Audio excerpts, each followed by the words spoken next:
मैंने किस तरह का मामू कही जाता, मैं क्या नहीं बनाता यार, उन्हें बार बार कॉल की थी।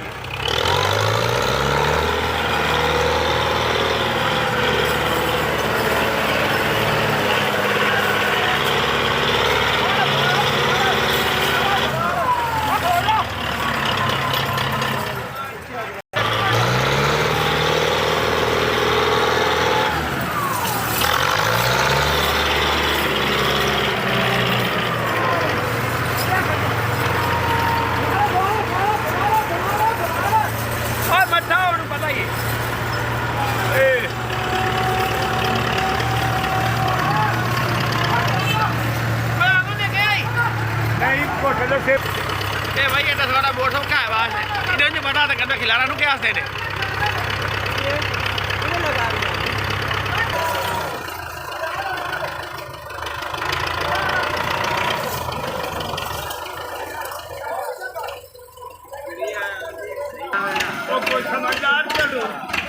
कोई समझदार डराने चला